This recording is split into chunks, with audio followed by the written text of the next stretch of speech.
The Godfather speaks. Heat President Pat Riley releases clear intentions on what the Heat will do about Jimmy Butler at the deadline. Plus, nothing is clear about the Lakers roster situation after 30 games. And I'll ask Matt and Hayes if we have a new leader in the clubhouse for MVP after a crazy clutch performance. That's all ahead today on Locked On NBA.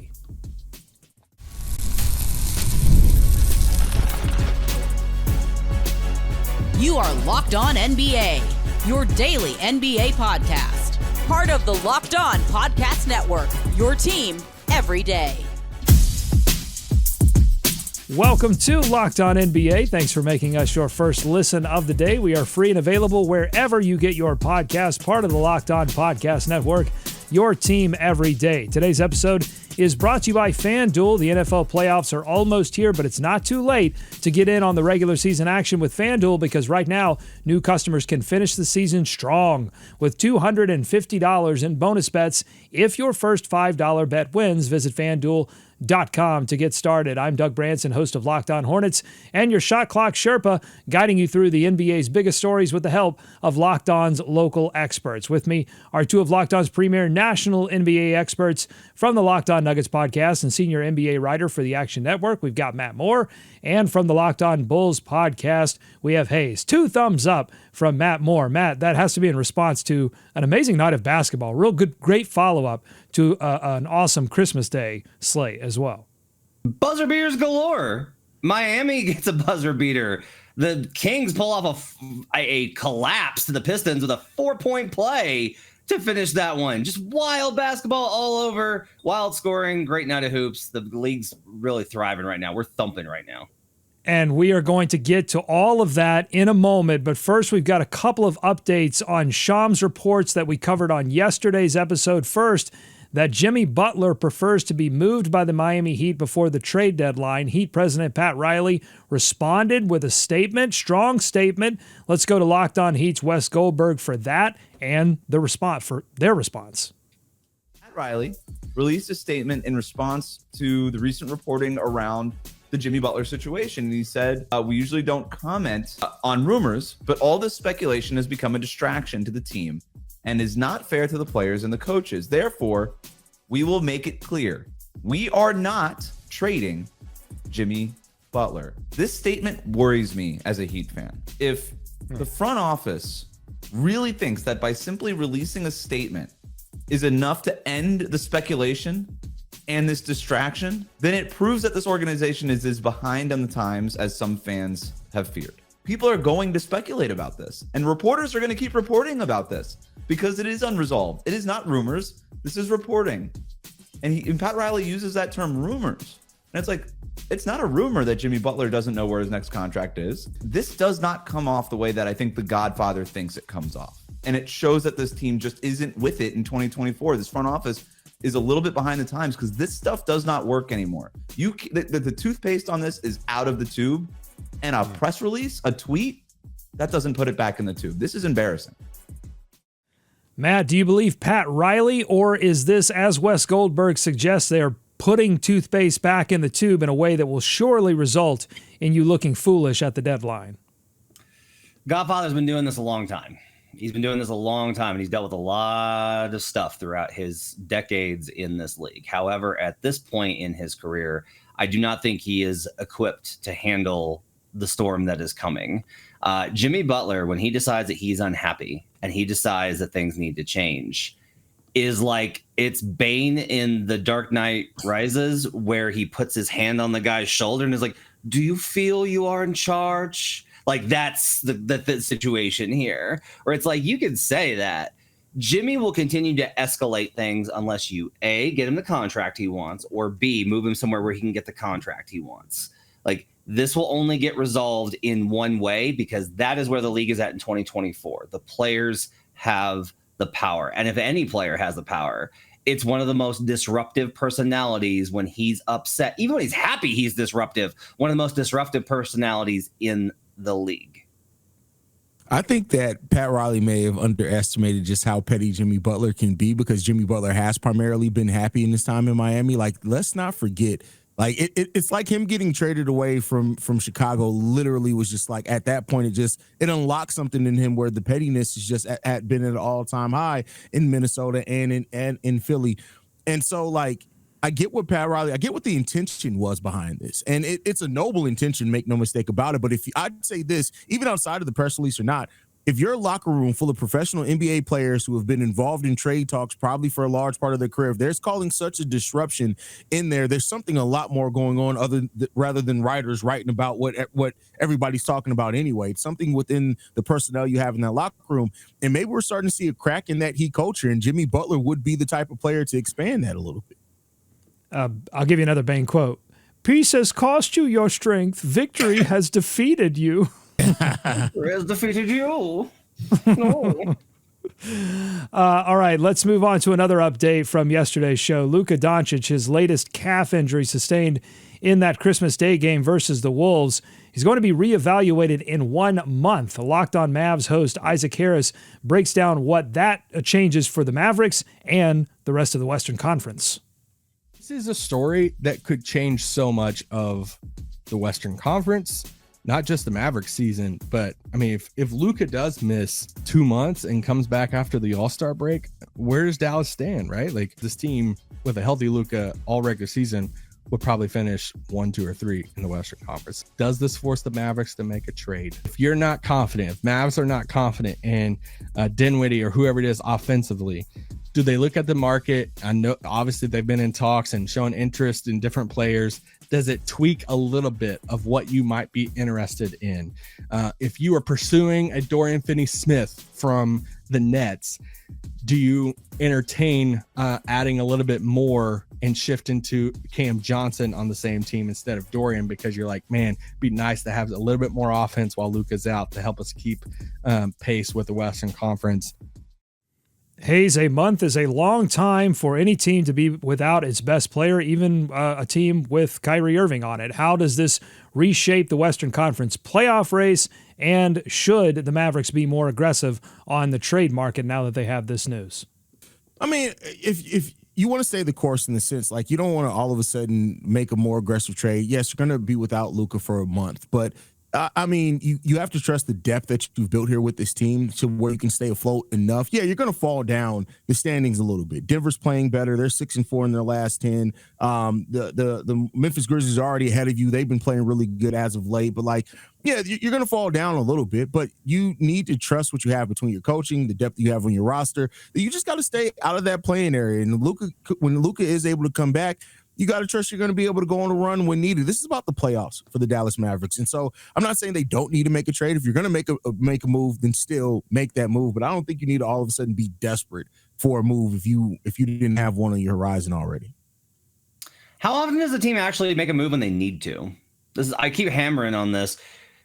GMs want to make moves out of opportunity when it's like, we're already good and we could get better. We're already tanking and we could get worse. We're already within range of a play-in, and we could set up our future. You don't trade when you're at a necessity because it compromises your leverage and you don't want to overreact. The Mavericks are good enough. Like, they're good enough to survive this stretch.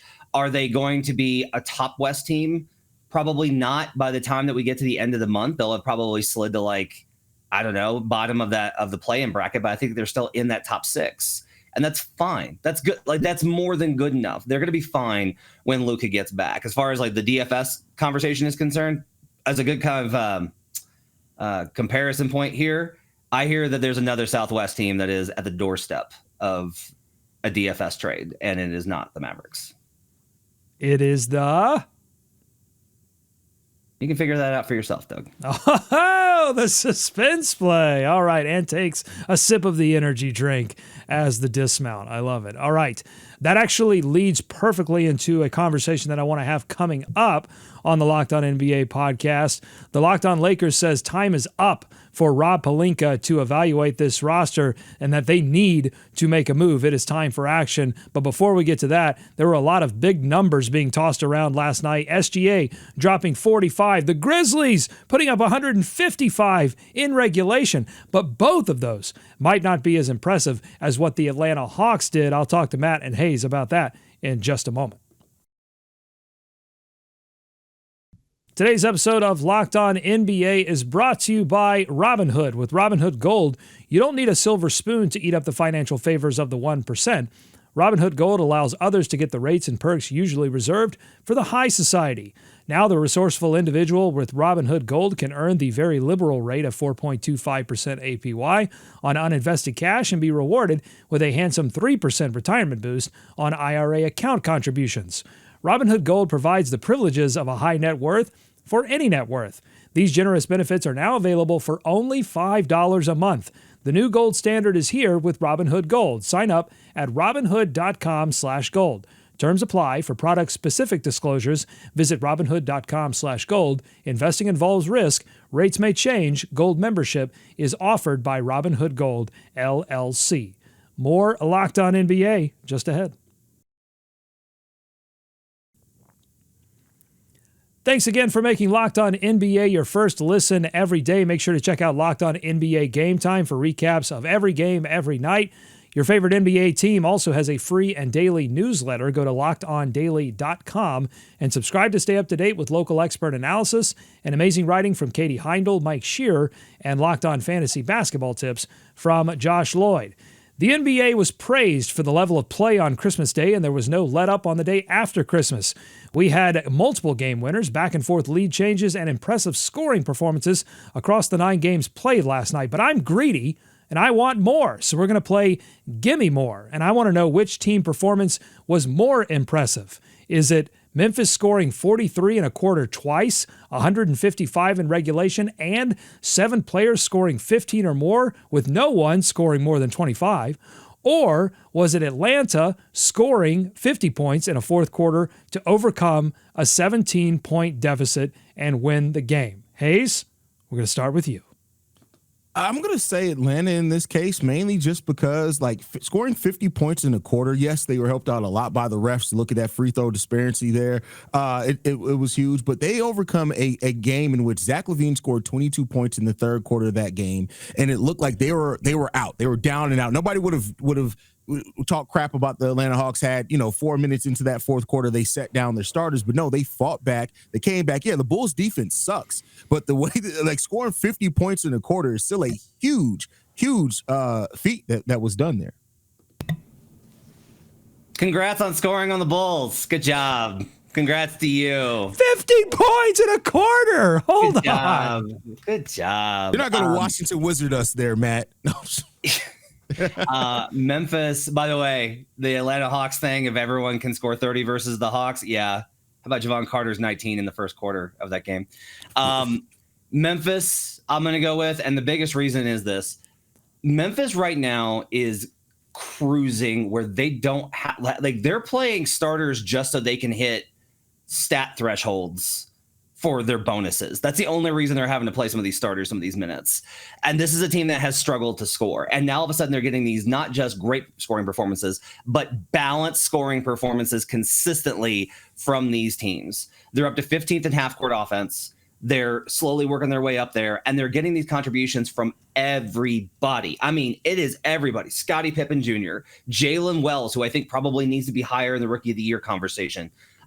You're getting it from Zach Edey. You're getting it from all of these guys, and not having to put undue stress on John Morant, Jaren Jackson Jr., Desmond Bane. They have this balanced attack, and that, to me, that's impressive. Now, I'll be honest with you. I think honestly, the more impressive performance in this one is probably going to be something like the Pistons pulling off the win versus the Kings after spending a long Christmas holiday in LA. That, to me, was the most impressive game of the night. The Pistons beat LA nightlife. But if we're choosing between these two, I'll go with Memphis. It's interesting to me, on the very same night as the games that we just discussed, you also had Miami and Orlando finishing their game with a final score of 89-88 on a Tyler Hero game winner. How do we live in a league where all of these final scores can exist in the same night and people still say that the game is being played the same way? I think last night seemed to be an illustration that that's a little bit nonsense. What do you think, Matt? I don't know what they imagine it used to be like. This is my thing, is in the 2000s, it was all guys taking contested pull-up jumpers from 18. And in the 90s, outside of Jordan, it was primarily guys posting up. Like it was Hakeem and Robinson and Shaq. Like that era was dominated by Jordan, but the undercurrent was entirely post-ups. So like we've always kind of had like it's whatever seems like the most effective tactic available at the time. And so now it's honestly like for the long time in the late 2010s, it was spread pick and roll, right? It was Harden, it was these guys, Dame. And now we're in a very much an era where we've even moved past that, where it's like, let's just move the ball around and then take a three.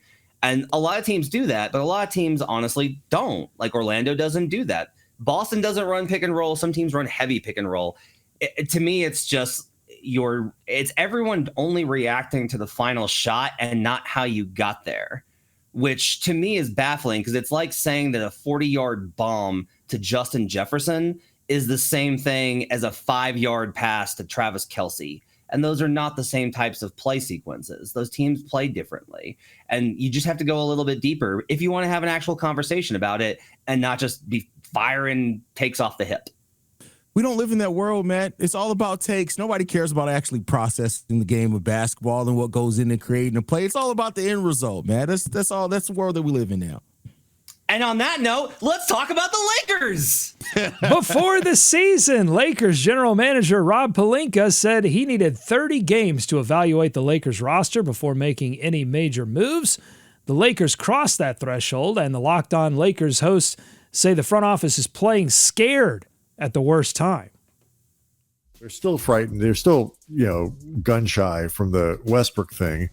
But like may have mislearned the lesson. The lesson wasn't don't make bold trades. The lesson there should be don't make stupid trades that anybody could see were stupid before they were made. If you're not going to do this with LeBron at 40 and Anthony Davis pushing his prime as far as it can go, then again, unless you are just afraid of seeming quote unquote irrelevant, what is the point of all of this? Now is the time to do something definitive. You cannot put it off any longer, no matter what you decide to do. You cannot kick this thing down. It makes no sense to kick it down the road any further. That's just cowardice. Strong statement there from the Kamenetsky brothers. Hayes, are the Lakers being prudent, patient with their remaining assets, or do you agree that the front office's hesitancy to do anything is actually a sign that they're scared, that they're afraid? Yes, that's my answer. Yes, a little bit of each one. I think it's a little bit of each one, honestly. I do think that they are trying to practice some patience, though, where they have not before. This has been a team that has made knee-jerk reactions before, and your assets, they get less and less each time. Like we heard earlier in the season that instead of being willing to trade both the two first-round picks so they can move, they're looking to move one. Like you don't want to put all your eggs in a basket and eliminate future flexibility. I get it. LeBron right now is 40. You want to try to make your move while he's 40, but you still want to make smart moves because you still have to have a future beyond LeBron James, right? And I know that's hard for some people to think. They still have to field a team out there even when LeBron is gone. And so because of that, how you replenish that team is going to be important. And you don't want to be caught in a situation where it's like, well, somebody will come here because we're the Lakers. Even though there's probably a good chance of that happening, you can't just rely on that being the case. So I think they do need to practice a little bit of patience with their assets, and they would be crazy not to have a little gun shyness after the Westbrook trade because it was such a bad trade. So there's a little bit of both things going on right now. Hayes tells me nobody wants nuance and then pulls out a both and on our takes. Here's the deal. It's not about cowardice. It's about ego. The Lakers expect to get a superstar for nothing because that's the history of their organization. Owner Jeannie Buss watched her father get the best talents in the league and give up nothing over and over and over again. One phone call, and they get Jeremy Grant. One phone call, and they get Robert Williams. One phone call, and they can get DFS. They can add reinforcements, but it's going to cost them. The price of doing business has gone up for the Los Angeles Lakers, and they are unwilling to deal with that reality. That's their problem right now, is they still want a sweetheart deal where they're going to give 3 bad first-round picks and get back a megastar. That's not happening. And until that dynamic changes, they're going to keep rolling with this and expecting the league to just give them their best because they feel that's the history of the NBA. Are they also afraid of becoming irrelevant? Like, how much of that is the motivating factor? Because, and I'm taking a little bit here from the Kamenetsky brothers on Locked On Lakers, who posited that some of the motivation here is that as long as you have LeBron James and Anthony Davis, the NBA is going to schedule you a lot of national TV games. You're going to be on Christmas Day. You're going to be on opening night. But any significant movement of that roster, any risk that you take, could result in irrelevancy. How much of a factor do you think that is, Matt? No, they were putting them on TV with like Jeremy Lin. Like, they will always put that franchise on TV because the bandwagonist of the bandwagonist fans in sports will always watch that team. They will always get the national TV spots. It does not matter. They can swap right now with the Wizards, and next year they'd be on TV 25 times. And they would be like, is Jordan Poole an MVP candidate? Is Kyle Kuzma the best defender in the NBA? That's the conversation that would occur. So that doesn't need to be a worry for them. Their worry for them is based off of, yeah, they have exhausted those picks. And if they get through this, what they don't want is they don't want to go through what every franchise does. You have a peak where you thrive, and then after that's over, you have to rebuild, and it sucks for a few years. The Lakers don't want to go through that because they believe in their exceptionalism. And Hayes, last thing, I agree with Matt that there's a past history of teams bailing out the Lakers, of them getting something for nothing, and it's saving their franchise. I wonder if this is less like teams wising up and getting smarter, and I'll wrap the Pat Riley, Heat, Butler conversation in this too. If this is more just the CBA realities continuing to pinch teams and making these kinds of deals that would have materialized in the past for these bigger franchises just unavailable to them. Yeah, I think it is a bit of teams trying to be more protective of their assets because they are going to be more important in the second tax apron world, where the Suns are about to learn real quick just how limiting that is for any type of movement. I do think teams are being a little bit more selective of not bailing out other teams that could potentially put you in worse situations with assets or whatever else it is. And that's where the NBA needs to be. It shouldn't be bailing out other teams. I guess you can't have both. You can't have parity in the league and also, big deals to big teams. There is going to have to be a little bit of a balance. All right. Let us know what you think on YouTube in the comments, youtube.com/@LockedOnNBA. Coming up, did Shai Gilgeous-Alexander just separate himself in the MVP race with a clutch performance against the Pacers last night? I'll ask Matt and Hayes that coming up. Today's episode of Locked On NBA is brought to you by FanDuel. The NFL playoffs are almost here, but it's not too late to join in on the excitement of the regular season with FanDuel, America's #1 sportsbook. Right now, FanDuel is giving new customers a chance to finish the season strong with $250 in bonus bets when your first $5 bet wins. That's right. Just bet $5, and if you win, you're walking away with $250,000 in bonus bets to play with. I love using FanDuel because they make betting fun. From picking which players are going to score touchdowns to guessing total team points, there's always a way to add some thrill to the game. Whether it's the big plays or the small moments, FanDuel has you covered. So what are you waiting for? Visit FanDuel.com today to join. That's FanDuel.com, where you can get $250 in bonus bets when you win your first $5 bet. Make every moment more with FanDuel, an official sportsbook partner of the NFL. More Locked On NBA ahead. Welcome back to Locked On NBA. Thanks for making us your first listen every day. Earlier in the show, we talked gaudy team numbers, but the best individual performance last night went to Shai Gilgeous-Alexander, whose 45 points and clutch performance put the Oklahoma City Thunder ahead of the Indiana Pacers. Locked On Thunder, they made the case for SGA starting to move up the MVP ladder all the way to the top. Not sure how you could vote for anyone else to be MVP other than SGA. The Thunder are #1 in the West, the tougher conference for the second straight season. They're #1. They have a pretty big cushion right now. Denver is notoriously struggling right now this season. Obviously, Jokic is incredible, and he's putting up silly numbers. But they have been struggling, and SGA many nights have carried the Thunder to win like he did tonight. And he's still doing it with one of the youngest teams in basketball. And his numbers are silly also. Like, maybe he doesn't have the raw numbers that Jokic has, but when you look at the advanced numbers and when you look at like impact on winning and you look at the other side of the ball defense and what he's doing, then you look at nights like tonight where he ties his career high 45 points, but it's in one of the rare games this season where he was needed in clutch time. And what did he do? He responded in a big way. He took over. He hit a dagger three. He iced the game with free throws. He was just incredible down the stretch. It was an MVP performance. Okay, what do you think, Matt? With Nikola Jokic getting more frustrated with his Nuggets team and Giannis on the men post-Cup, is SGA beginning to separate himself in your MVP ladder? Not now. I think by the end of the season he will.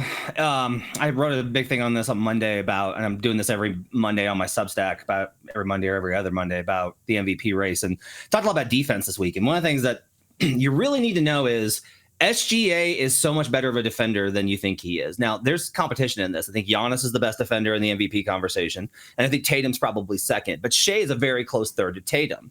And that really matters here because his steal rate is absolutely ridiculous. And the Thunder win with defense.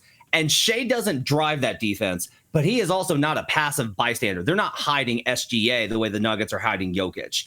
Now, right now, the numbers, I don't know how you get around this. Jokic is at 31, 13, and 9. He's almost averaging a triple-double. He's shooting 57% from the field and 50% from three. Guys, I don't know how to contextualize those numbers. So right now, I have to give it to Jokic. I don't think Jokic gets there by the end of the season. I think he slows down. I think the team's struggles will factor in. I value winning about as much as anybody does in the MVP conversation. I think Shai's going to win. I will say this. Last night, it was the Pacers defense, so I got to if I'm going to bag on these other teams like the Bulls and the Hawks, I got to be consistent here.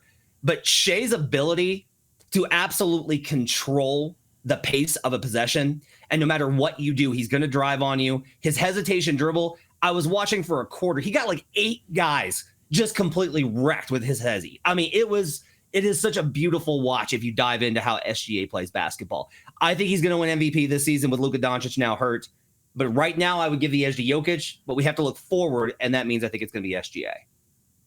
Yeah, I'm giving it to SGA for the reasons, Matt. Like, yes, Jokic right now he's balling out of control, but like the Thunder are winning at a higher rate, higher level. They're the better team right now, so I do think that SGA probably should be atop that MVP ladder. And again, it's not like this is just the first season that he's done it. He should have been towards the top of that last season as well. Like, SGA is one of the best players in the game of basketball, and he's doing it on a team with the second best record overall in the league, and I think the best point differential that they're beating teams by in the NBA as well. Like, yes, SGA should be atop of the MVP ladder, and I hope that he starts getting some of the acclaim that he should rightfully deserve, because SGA is one of the best talents that we have in the game of basketball, period.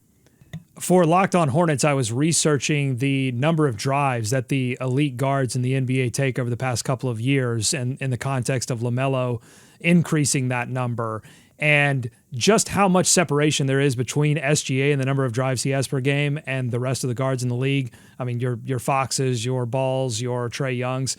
It's crazy. Like, it must be incredibly exhausting to have to keep that guy away from. You can't keep him away from the rim, but even in trying, it's got to exhaust your entire defense. It's nuts. There's no possession where he gets stymied and has to reset the possession. That you saw that with Harden. Like, Harden is one of the best drivers I've ever seen. He's so patient, but there are possessions where guys do a good enough job that Harden be like, we got to reset this. And with Shai, it never happens. He's just like, I'm going to get by you. I'm going to get by you. And even if you push me wide, I'm going to get the edge on you and I'm going to get back to the narrow. And that means usually if you push him to the edge, he takes that baseline jumper, which he's gotten ridiculous at. It's a very Kobe-like shot. There's so much. I really beg people, go watch the highlights and just absorb how much really detail and great stuff there is in SGA's game. Charlotte Hornets originally drafted Shai Gilgeous-Alexander before trading him.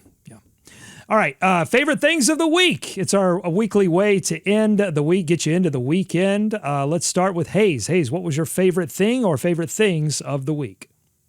I got to go back to what I gave yesterday, kind of in a similar conversation. LeBron James calling out the NFL. It's still one of my favorite pettiest moments of the NBA, especially this week, so I got to give it to that. Outside of that, I'll say this.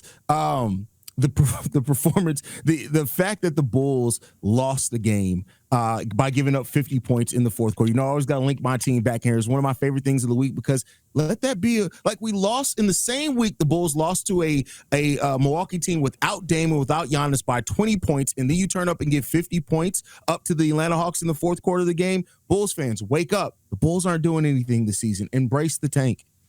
They're fine. They're in a dip, man. It's fine. You're overreacting. A 4-year-long dip, Matt. 4 years. It's a while. It's a pretty big dip. I would argue it's probably been more like 20. Okay, so I think probably my favorite is going to be this, is that the ratings for the Christmas Day games were way, way up. Now, this isn't like a hashtag this league moment from me, because I think the league does have problems and is always moving towards trying to get better. But my point here is there is no way that all of this conversation about the ratings are down because of this thing that I don't like is real. You want to know why? How about this? All of the ratings, when people were talking about them being down 48%, all of those were located on ESPN. The TNT ratings were flat.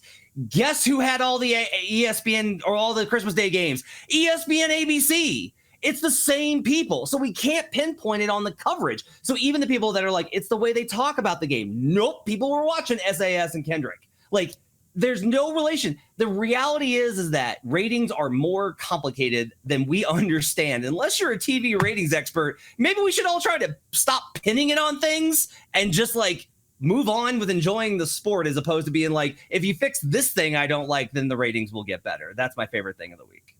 Somebody's got to talk to this Nielsen guy. Figure out what this guy's thinking. All right, there's my favorite thing of the week. This is from at TV Abby on Twitter. Ask Peyton Pritchard about the theory of too many threes being taken in the NBA. Speaking of things that fans are complaining about. And here's the quote from Peyton Pritchard. I feel like some teams should maybe not take as many threes, but those teams should not be us. We're the best at doing it. Why would we change? I love it. I love it. I love that bravado. You can't fault that logic. You can't. Doug, can I give one more shout out? Sure. Jonathan Fagan, Houston Chronicle beat writer, retired today. Jonathan's been absolutely the standard for, I think, beat coverage in the NBA going on decades. Like, Jonathan, to me, has always been a standard. Every story he wrote was careful. Every piece of coverage he ever provided, he understood the team. He understood the context. He wrote game after game. He took his job seriously night after night and provided great content for the fans for years. Those kind of reporters we're seeing those kind of reporters less and less. And I just want to shout out a legend for the Houston Chronicle. All right, good stuff. If you like what you heard today, if you like what you heard this week, make sure to subscribe to Locked On NBA wherever you get podcasts, including on YouTube. Thanks for making Locked On NBA your first listen. Thank you to Matt and Hayes for all of their expertise. Enjoy tonight's action. Enjoy this weekend's action. Be kind to each other. And we're going to see you right back here on Mondays, Locked On NBA.